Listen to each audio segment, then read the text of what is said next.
উসমান হাদিরে প্রকাশ্য গুলি মারছে। আর বেটা তোমার সাথে আমার মতাদর্শের ভিন্নতা হলে দলিলে লড়াই হবে, তর্ক হবে, তাই বলে মাইরের পথ বেছে নিব কেন? কথা বলেন ঠিক না বেঠে? আবার আমরা দেশের মাশাআল্লাহ ভদ্র স্বরাষ্ট্র উপদেষ্টা, উনি বলতেছে হাদিরে যে গুলি দিছে তারা যদি দৌড়ে দিতে পারে তাহলে 50 লাখ টাকা পুরস্কার দিব। এর দ্বারা প্রমাণ হয় বাংলাদেশের আইন বিচার ব্যবস্থা ভাঙ্গা টুকরা টুকরা হয়ে গেছে। আরে উনি একটা গুলি দিয়েছে, 50 লক্ষ টাকা পুরস্কার ঘোষণা করেছে।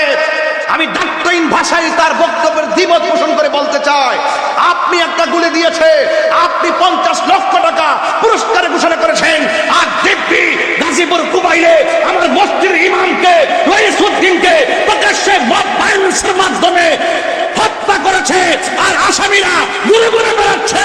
ওই দিন যদি রইসউদ্দিন হত্যাকারীকে বাইতুল মুকাররমের সামনে এসে ফাঁসি দেওয়া হতো তাহলে হাদির গায়ে গুলি দেওয়ার সাহস কেউ করতো না। কথা বলে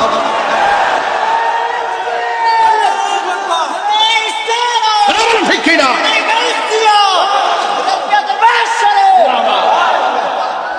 কথা বলেন ঠিক কিনা বলেন? সুন্নিদের সঙ্গে শুধু বৈষম্য, এই জন্য সুন্নিদের ঈমানকে তাজা করতে হবে। কথা বলেন ঠিক কিনা বলেন? দরকার আছে কিনা বলেন? আলু দিয়ে আর পেঁয়াজ দিয়ে বুঝাইলে চলতো না। আমরা বাঙালি, কথা বলে ঠিক না বেটে? আমরা সকালও চিনি, দুপুরও চিনি, রাত্র চিনি।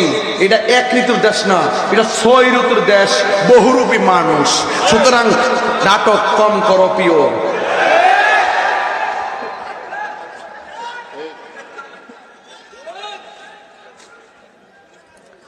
সুন্নিরা কি 2 না 1?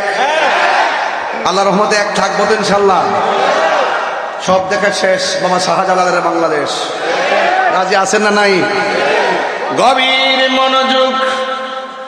আমার চিল্লা চিল্লিতে আপনারা বিরক্ত হবেন না। চিল্লি দিলে অনেক কষ্ট হয়, এরপরও ভালো লাগে, কারণ সাহাবীরা হকের জন্য তাজা রক্ত দিয়েছে, তারপরও কই ভালো লাগে।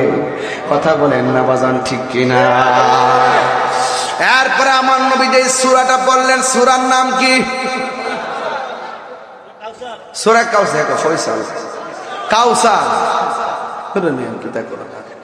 কাউসার কাউসার, হ্যাঁ ওই কাউসার না ভাই, সূরা কাউসার পড়ার পর রাসূল জিজ্ঞাসা করে, এবার তোমরা একটা এই কাউসারের মতো সূরা বানাও। শুধুমাত্র কবিতার মতো বানাইলে চলবে না, এমন ভাবে বানাইতে হবে যেটার মধ্যে ইহকাল এবং পরকালের অর্থ বহন করে। এরপরে কি করলো শুনে